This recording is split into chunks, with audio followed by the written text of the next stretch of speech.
We'll come back and say hello to everyone. Yeah, ready? Hello, assalamu alaikum, guys. Thank you for joining us on another Monday evening live with myself and Tabassum. Today, the topic that we're going to be talking about is marriage.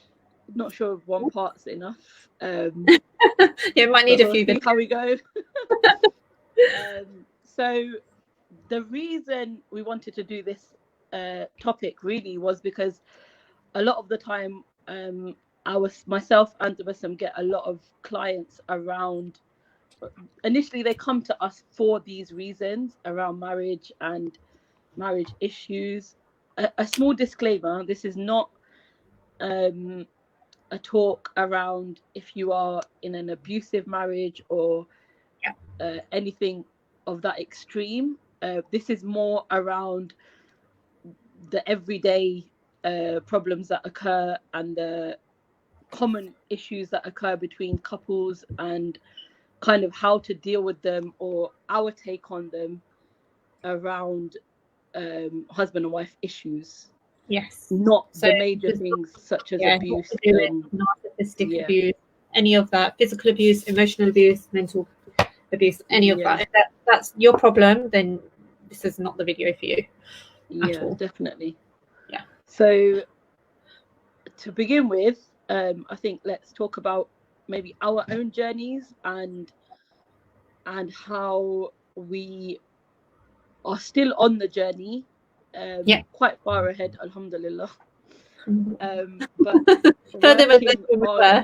where we were working on our relationships and how we overcame our own obstacles around our concerns with marriage. Do you want to start this?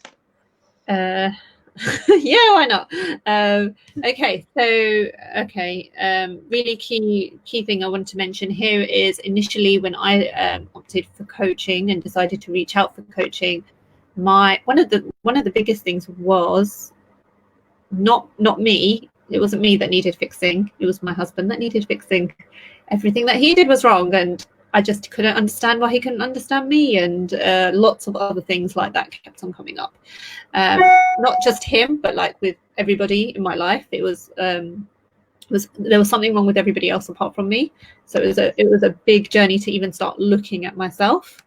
And then when you start to make those small, very, very amazing shifts in coaching, I think the key is that it can be very frustrating because you feel like you are evolving and you're going through this amazing personal evolution journey.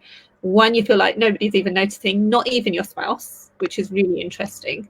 And secondly is that even if he does notice, he's not almost caught up with where you are. It's not on your level anymore. You know, you're evolving much quicker than he is, which is kind of defeats the objective of what we teach in coaching. So do you want to give some input on like what your journey was with that initial part? My initial journey didn't start with marriage reasons, but that was a major problem, I would say, around me accepting, like yourself, that I needed to work on me. And I think with the whole marriage journey itself, I think my whole coaching journey was around my finding myself, but also realizing what I always saw as flaws in that other person. They weren't actually flaws. And because I made a decision, now I can use this terminology, but at the time I had no idea what this meant. But making a decision where you see someone as something and you have internally decided something, everything that person does will be seen from the lens of that decision. Yes. And that took a very, very, very long time in my journey to understand what that even meant.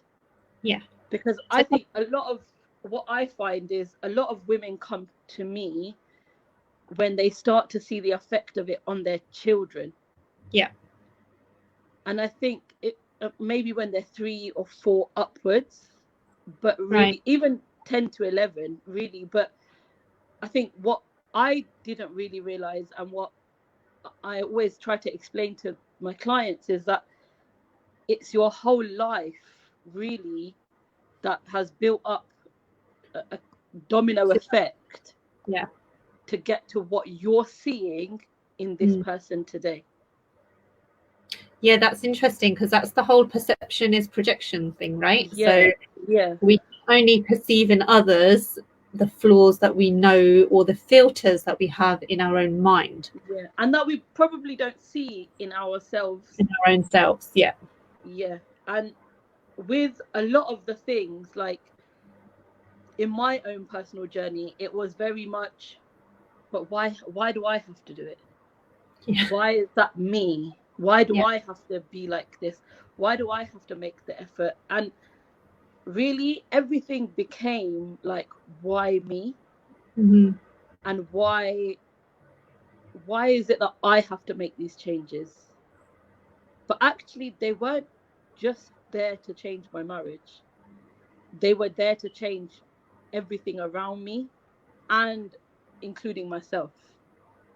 And how you perceived everything around you, right? Yeah. So, and I think I was very negative as a person, but didn't really see myself as negative. I always thought I was just, for example, being jokey, but that the other person didn't really perceive that, and it used to frustrate me because then I felt misunderstood.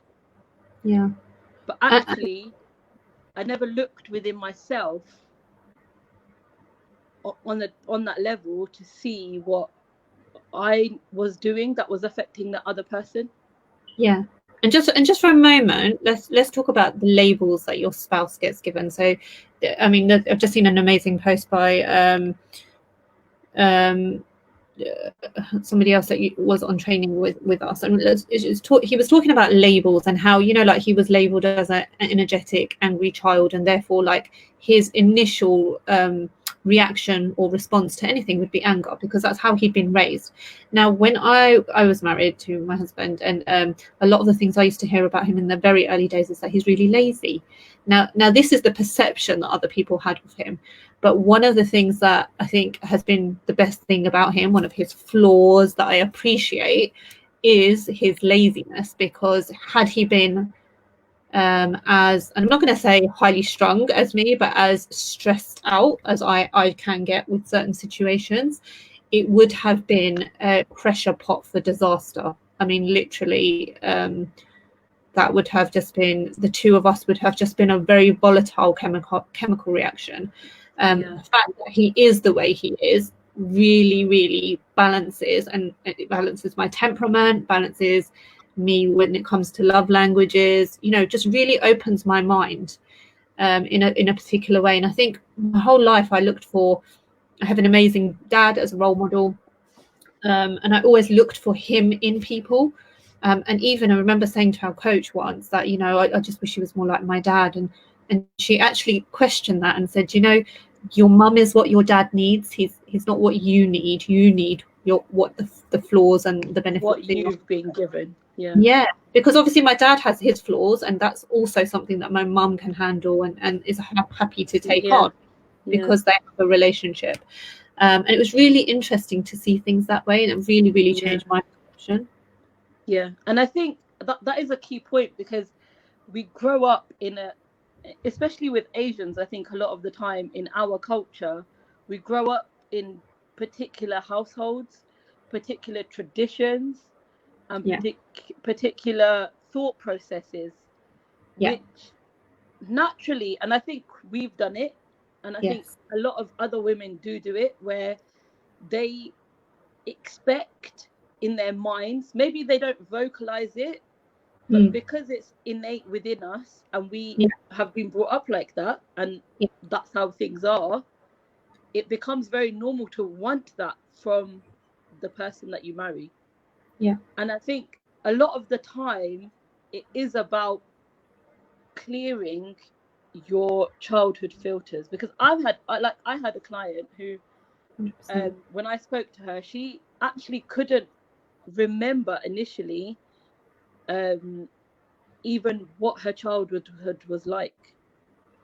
And when we did the techniques that we use and when we cleared things, Yeah. she went back to the age of 1 and had very negative memories of herself growing up in this environment, where Right. actually we saw that she actually realized the link between that time in her life, which actually she'd blocked out.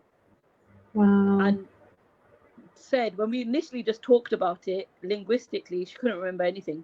Before the age of teenage years, she couldn't remember anything.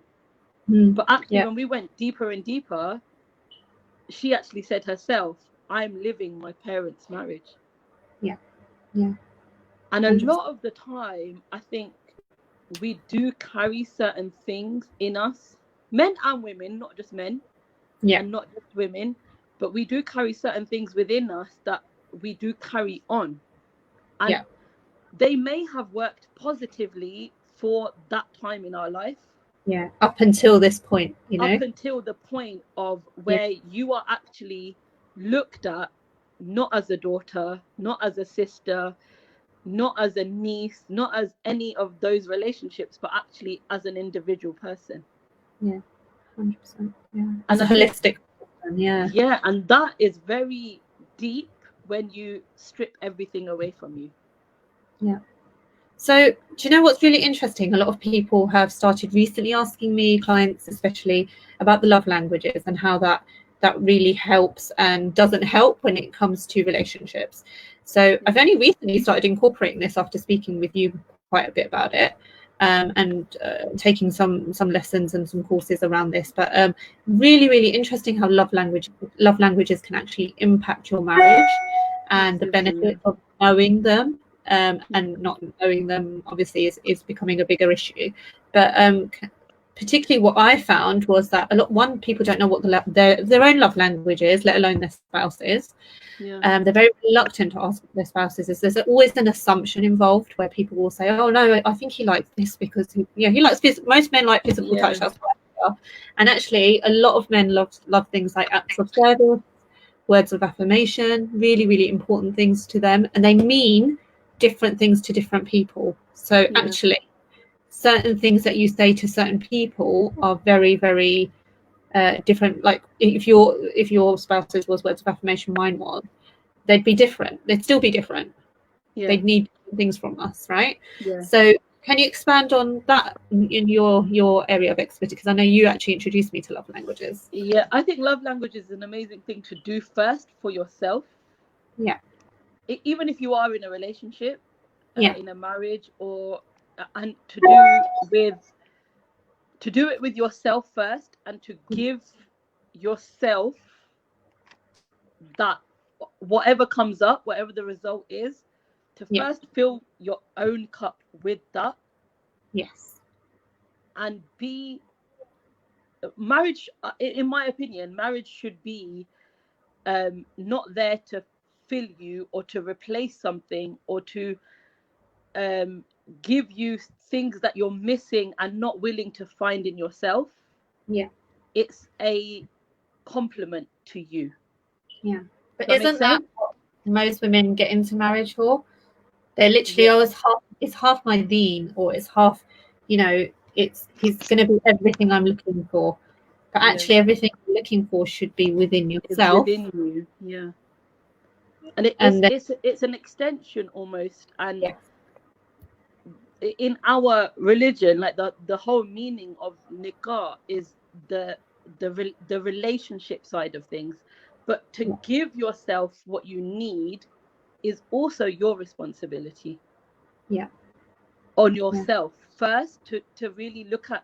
And I think this is something I've really learned over coaching, is to first really focus on yourself, create what you want.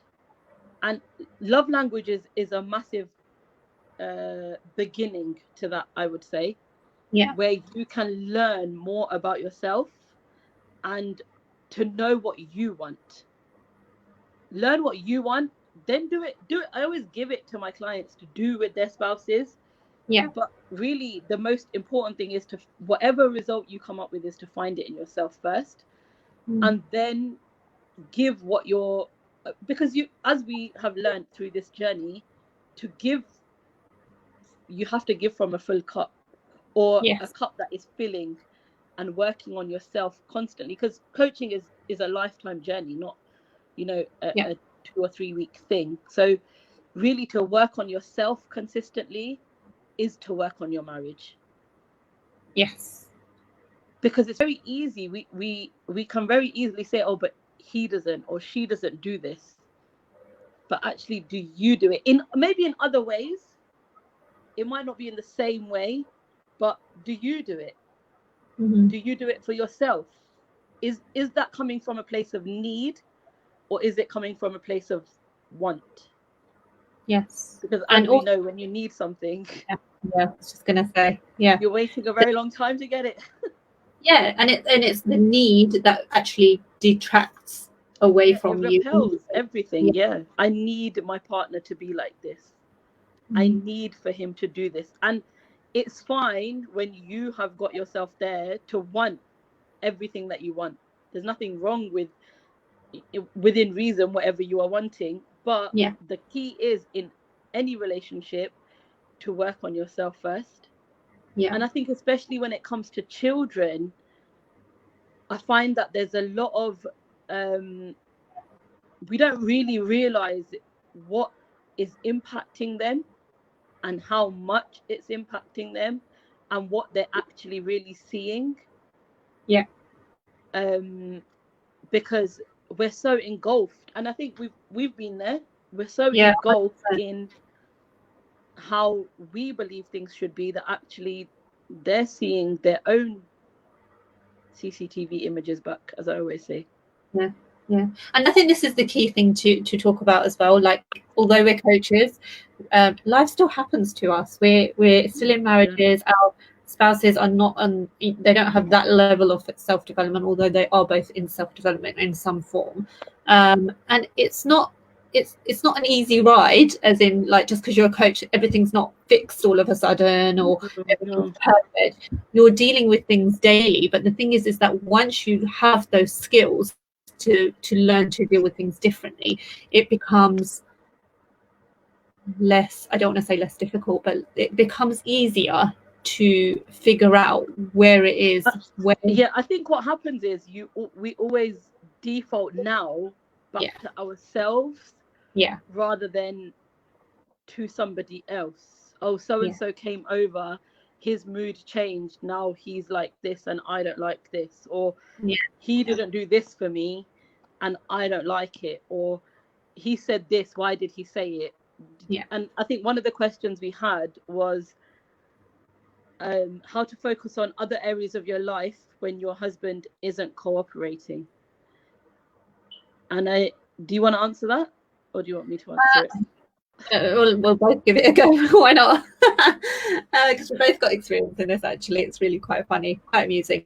It depends. First of all, it depends what it means by cooperating. Obviously, being coaches, we're very interested in the language that's being used and what that means for that person and their model of the world.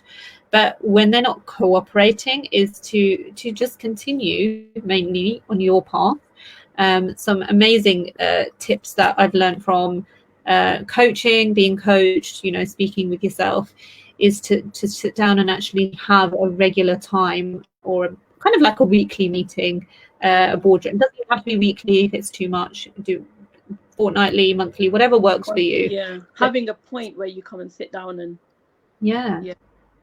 And I mean, this was one of my really early tasks. So I had to actually sit down and not say anything for a couple of weeks, and actually sit down every 2 weeks. Now, initially, when I first started doing this, it was the most difficult thing in the world, because I was so used to just, every day there was a little bit of something. And actually, when you like pop it into a book and list everything, and then 2 weeks later, when you're looking at stuff, it makes you think, actually, is this really worth talking about 2 weeks later? Has that situation kind of already come resolved itself. Yeah. What I think I mean, a lot like of what? the time it is about self-control and Yes. self-understanding. And Yeah. I think I don't want people to think, you know, they're watching this and thinking, oh my God, they make it sound so easy. Yeah, it's not. Because it is a journey we have and are both on. Yeah. And probably were in the depth of a lot of the issues that we're talking about. Yeah. Quite deep. Quite deep. So I think it's not, whatever solution we give, initially it's not going to be easy. No. Initially, because it's your default program, and it still sometimes is for us when we're told to do things by our coaches, which is increasing in level. We're like, do you not know me? Like, how am I going to do that? Yeah, you know, exactly. And the thing is about how to focus on other areas of your life is actually and ask yourself, what is focusing on this problem right now doing for me? How is it benefiting me? How is it helping me? What can I do? And I always say to like my clients, change your mood, shift your mood. Change your state. And if that means to stand up and jump up and down on the spot whilst you're really angry, it will. And it sounds really stupid, but actually I've tried it. Like, it works. Or like the Sunnah way is actually just to like lie down or to have a glass. And try those too. Yeah. And really just to break that pattern with what you would generally do next. Yeah. And divert it. Yeah. And the first few times it's going to be very, very consciously done, and probably not full-heartedly done. Yeah. But over time, if you stick to, like anything, you know, going to the gym, you don't lose the first stone the first time you go. Yeah. And it's a similar process. So really ask yourself, when you are focused on the problem, how big of a problem is it? Yeah. What is my gain from focusing on this? Yeah. And what small, very, very small steps can I take in order to shift my focus? You know, if you've got children, go spend time with them. Yeah. My coach used to say to me, go, when you're washing the dishes, feel the cups. I used to think she was mad, but actually the whole point was to shift that focus.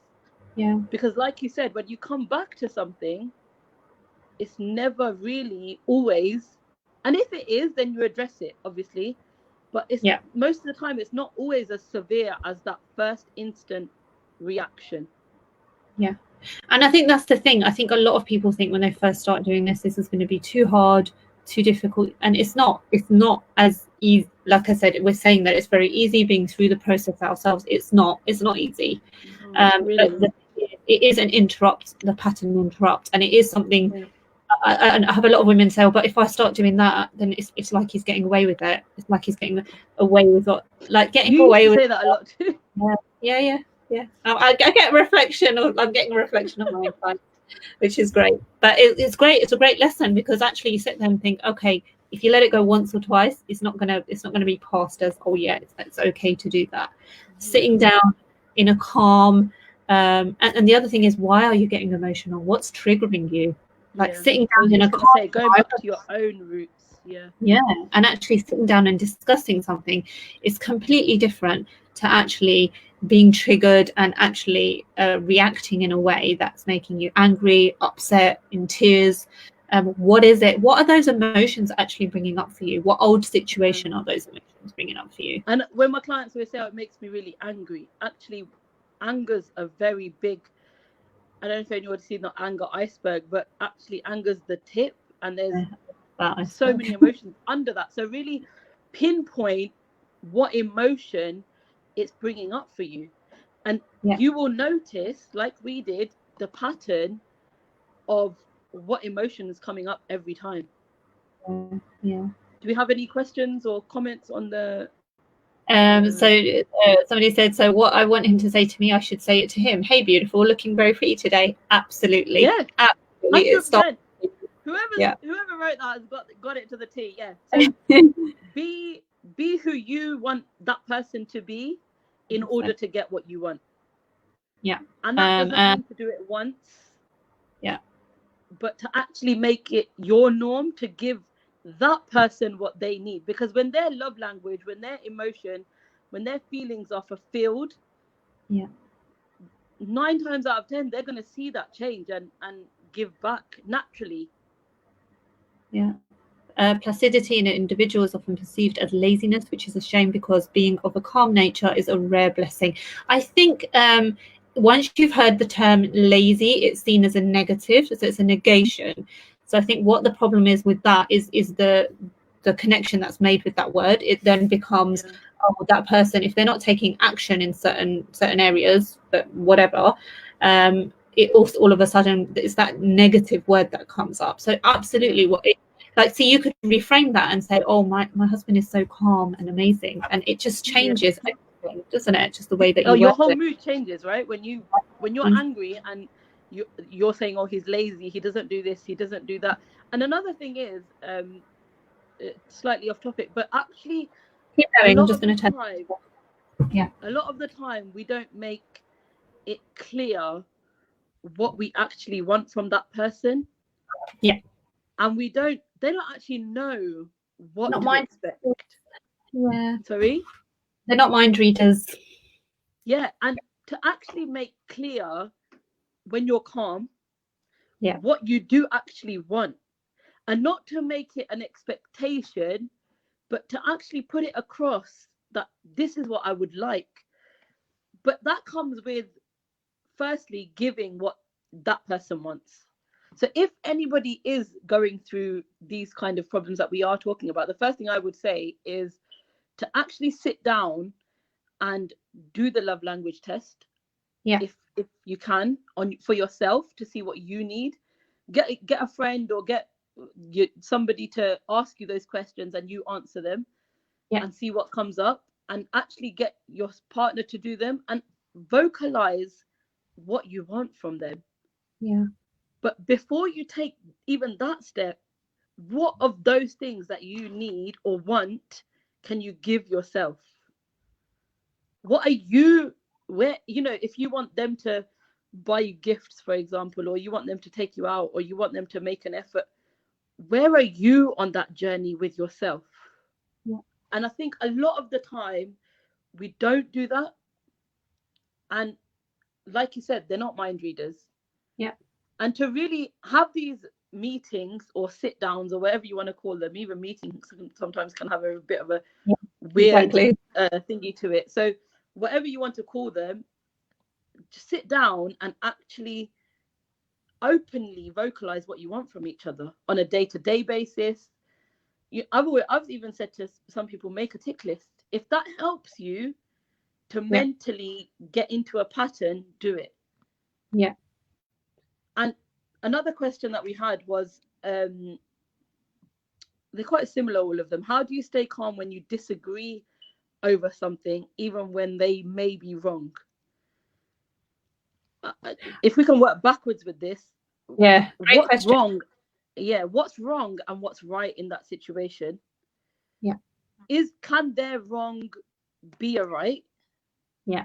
But just not in your eyes. But just not in your eyes. Can you be okay with negotiating maybe a middle ground? And what if you're not calm, then you're angry or you're frustrated or you're upset, then what's triggering that emotion? Yeah. What's the reason that them not being right is upsetting you or angering you, or whatever a negative emotion is coming up? Why? Yeah. And I think this is a bit where people really get stuck, because they'll be like, oh, it doesn't remind me of anything, he's just peeing me off, or it will just be like, oh, it's just him, it's just the way he is. But I almost guarantee you, like, I can pretty much 99.9% actually guarantee that emotion is coming from somewhere else. It's not even coming from your husband. It's really not. That situation, that negative emotion that is really being triggered, is coming from way back when, from either a childhood experience or something that has happened that has made you feel like that in the past. And all of a sudden, your husband's done something to trigger you, with that feeling and that emotion that it comes out when you guys are in, you know, in some sort of engagement. In that agreement, disagreement. Yeah. 100%. I think to know why it's getting to you, what is it that's actually if you could pinpoint what's triggering it, what is it? And really, is his wrong a wrong? Is it okay to use that side? And a lot of the time as women, we're like, oh no, but then he wins, or oh no, but then that means I'm giving in, or that means that he's gonna walk all over me forever, or that's something that you need to address within yourself. You're on the same side, and this is one thing that I don't get with a lot of people. Well, I do get it because having been there myself, but you are on the same side, and it's not about winning against each other. It's not. That's the key. And a lot of the time, couples are mirrors, literally, of each other. Like when I've spoken to women, and we've kind of literally, when we've annihilated the whole situation and taken it apart completely like a jigsaw puzzle, really they're looking at each other. They're often looking for the scenarios in different situations. But actually they're literally mirrors of each other. 100%. 90% of the time when I've had clients do that, they are literally mirrors of each other, or friends that I've spoken to and had that, and we've broken it completely down. When you've had enough, it's likely they have. When you're angry, it's likely they are.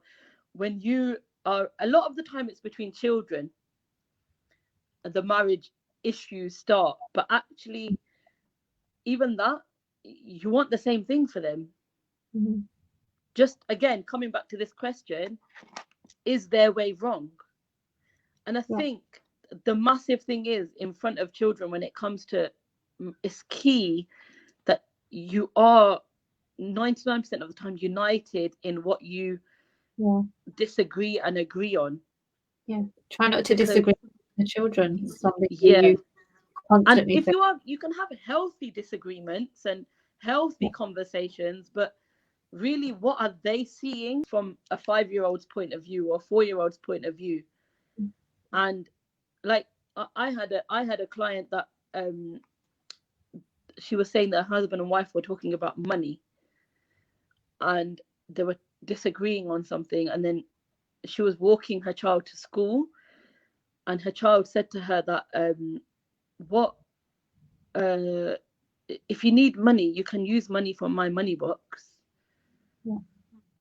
And can we afford that? And you know, as she a was child, in another room. She was in another room. But really be aware in your marriage, because whatever you label your child as, it is going to become that. And really, again, focus on yourself, because a lot of the time marriages are affected by children. You know, the mom's taking the child's side and the father's saying something else, and then it becomes an argument between the couple, and then that puts voids in your marriage.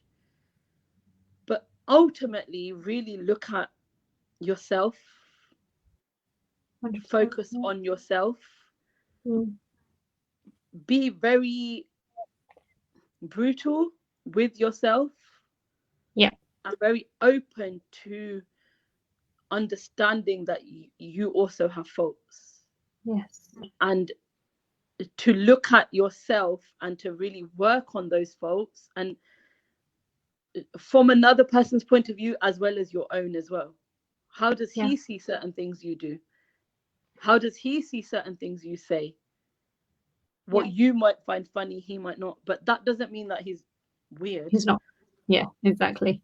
Also, it's key to understand that the children will often form their beliefs around a lot of things at this age, and I think that was what was really, really mind-blowing for me, to actually understand that this is the age where a lot of beliefs are formed, a lot of what we like to call decisions are made, and made at a very young age without us even realizing, because children are unable to, they're very simple, they've got very simple minds, they try to resolve things as quickly as possible, so it's very, very difficult for them to understand every side to the story.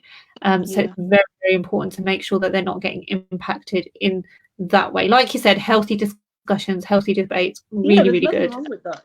You live in a household, you're going to have those discussions. I had a client who actually was told, unfortunately, to be quiet every time she voiced her opinion, and it was learning and having that gentle conversation to show the spouse that this isn't a good thing for the children, because then the child became really, really scared and shy to raise their hand at school because they almost felt like they weren't allowed to Impacts have an their opinion. confidence, Yeah, and yeah, self-worth as well. Yeah, absolutely. But So really, I think ultimately everybody has different past experiences.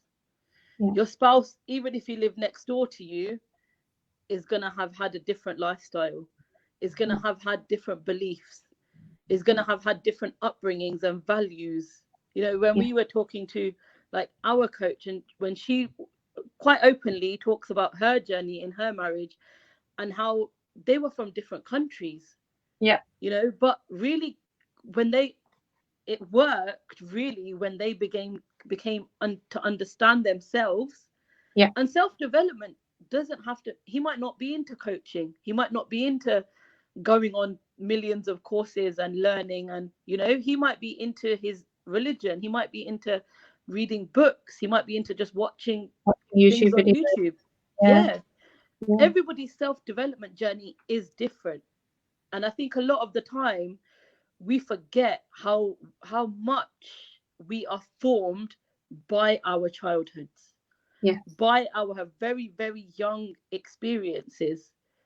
And through those experiences is what we have created our beliefs on.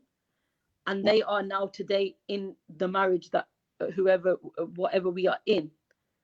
Yeah. What's really interesting is that when we accept that about ourselves, it's almost like we can't accept that about other people. You then need to look and reflect at your spouse and also remember they haven't necessarily been raised the same as you either. So they're going to have things that are not necessarily, and this is the key thing, is to remember they're not necessarily wrong, they're just different. And it's that understanding that coming into the marriage, thinking that, okay, how can we use these to actually work together to get the best? I think it's less difficult now because there's a lot of people that are before it was arranged marriages and it was a little bit less easier to have these conversations or move forward in these kinds of conversations. Now a lot of people are getting married like knowing who they're marrying, so there are definitely questions that you can ask. The values are really important. The biggest thing that we find in coaching is if your values match, your marriage will last, and that's really key, because if your core values are the same, that's a recipe for like a really good relationship. But again, most people will still have baggage.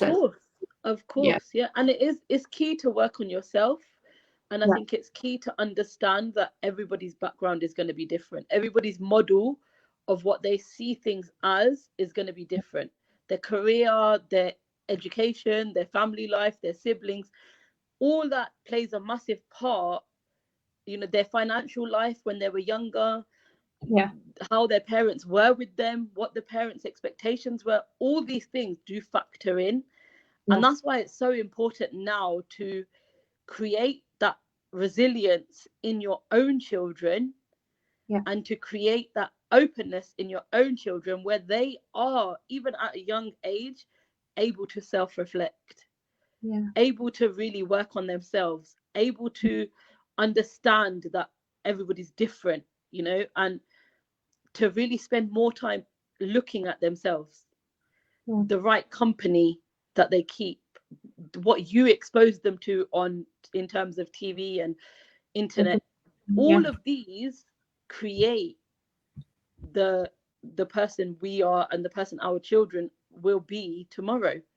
And they will be spouses, they will be partners of somebody, they will be daughter-in-laws and son-in-laws. And it's the same that we said in the last video. Nobody gives you a manual when you get married. It's like you should be given a handbook. There obviously I don't think anybody can though. Everybody is such a unique journey, and because of your values, because of your experiences, things are done so differently. And things are taken so differently too. Yes, absolutely. Things that you would say something normal at home, your spouse or somebody may take offense in the way that you said it, because in their culture, which if you've got a different culture, even if you're from different spaces, it will take offense. But it just Going reminds from me the of, south to the north, yeah, honestly, oh the yeah, same country, yeah, and things are so different and taken so differently compared to how they're taken in the south, but not in a wrong way. yeah, Just it's just their norm. yeah. We can start a fight over just what you can call a chip roll, a chip butty, Yeah, and all a chip different names that butty, you a can call that butty, stuff. But chip yeah, so bum. this just reminds me of, like, I was talking to you earlier about one of the coaches I've trained with. He was very interestingly talking about his own marriage, and said that, his whole life he was very pampered. He was, I think, the eldest son, and his whole life his mum had taken his plate from the table and into the washing machine and the dishwasher, and it was just seen as really normal. So when he got married, that was the life he was used to.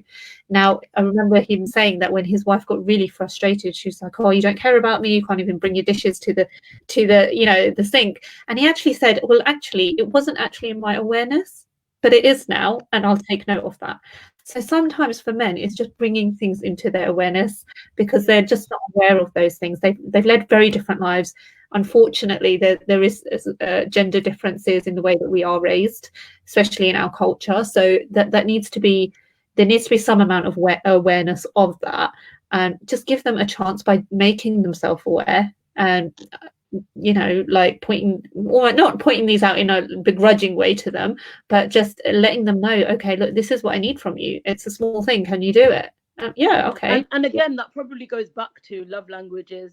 Yeah, That probably goes back to what they see yeah, as help, what they so, don't see as help.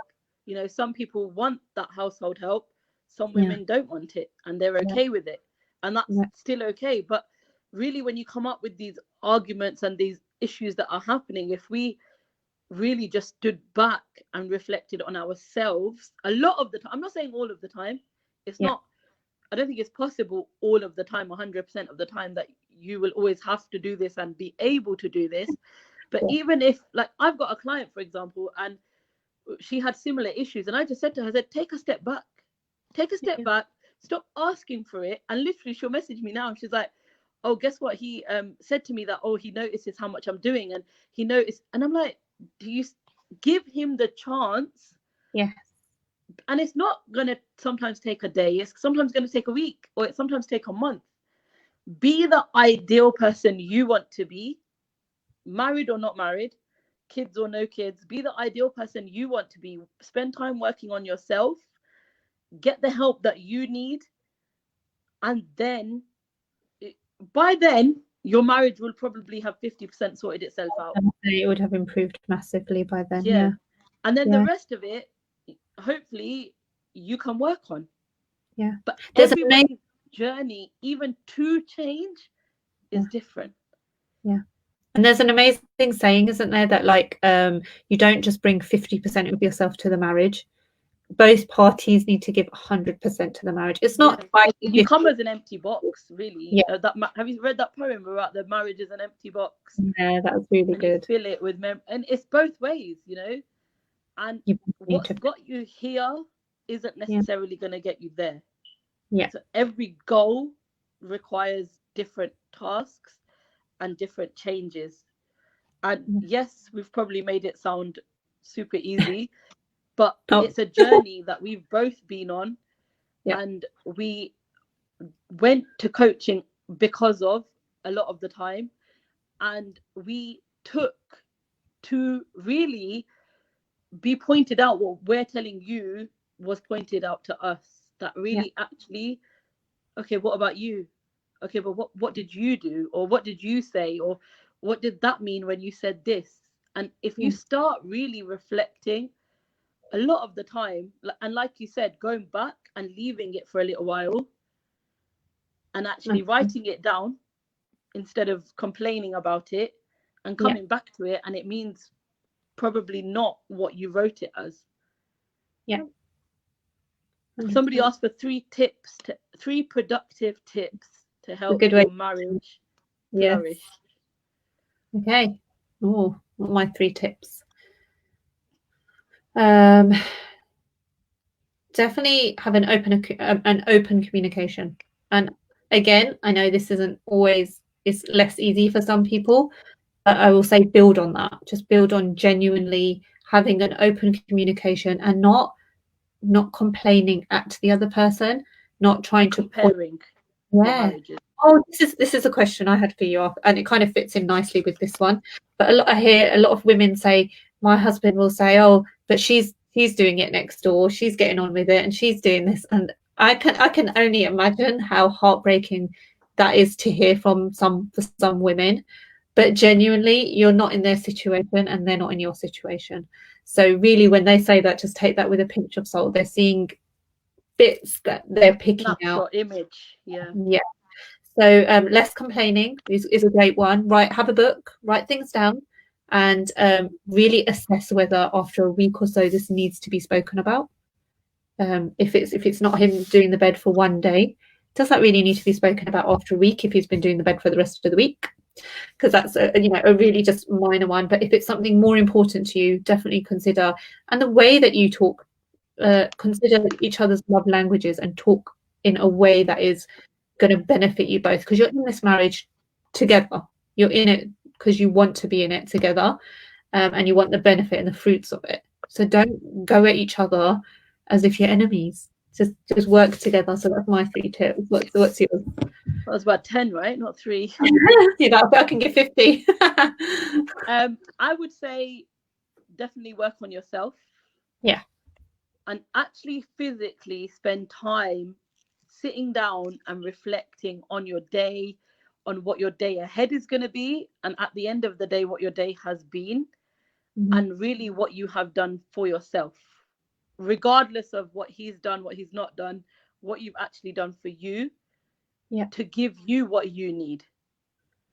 And I think secondly, have good friends who will not just listen to you and agree, or tell you how wrong he is and how, oh my God, how could he do that, and you need to leave, and I've heard all sorts.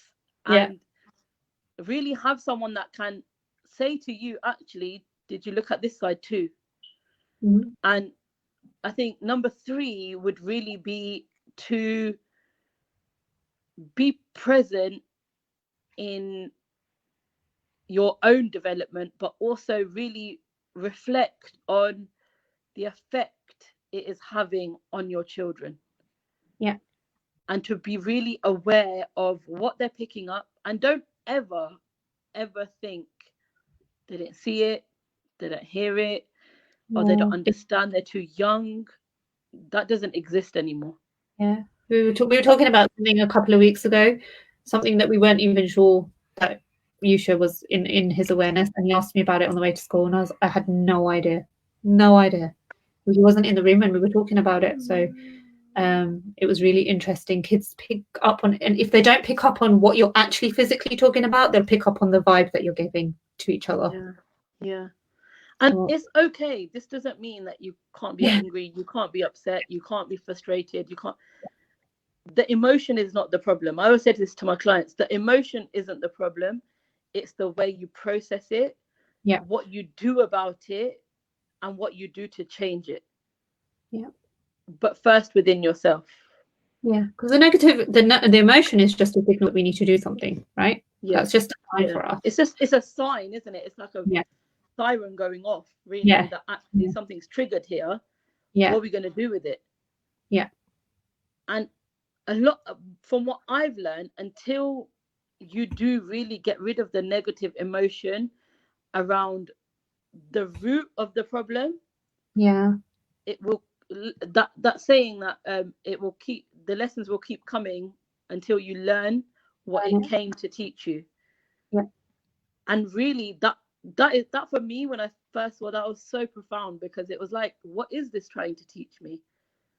Okay, this situation has happened, what can I learn from it? Why does that, as believers, we believe that, learning is from the cradle to the grave, and that doesn't mean reading just books or watching. It's learning every day.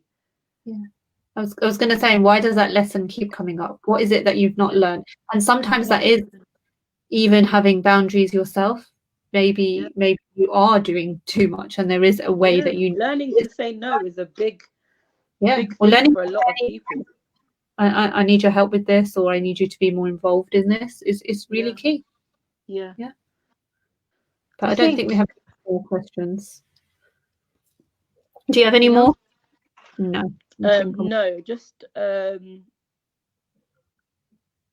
And I think just to remember that, like I was saying, to really go to the root of the problem rather than the surface issue. It's not the fact that he didn't put the bins out. He didn't do the ironing.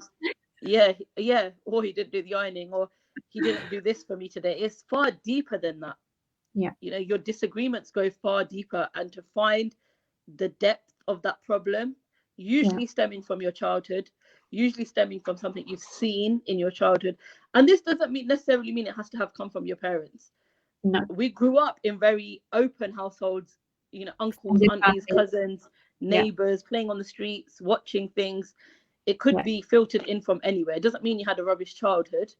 It just means you learned something and you took it as a decision, and that's where it's come from. I actually find sometimes it's the opposite. Sometimes you've had such an amazing childhood that you have these massive expectations. Too. And sometimes you need to understand why you've got those massive expectations. Sometimes it can be that as well. So that's something to think about. But I think the key message in all of this is to really focus on yourself, and to really focus on giving yourself your needs, and to be very aware of yourself in order to be aware of your marriage. Yes. Okay, brilliant. I think that sums up today for today. And have we got any questions? Yeah. Have we got any questions that have come up? No? Okay, brilliant. Thank you very much, guys. Thank you for watching. And we'll be back next Monday with another topic. Take care. Guys. Bye. Bye.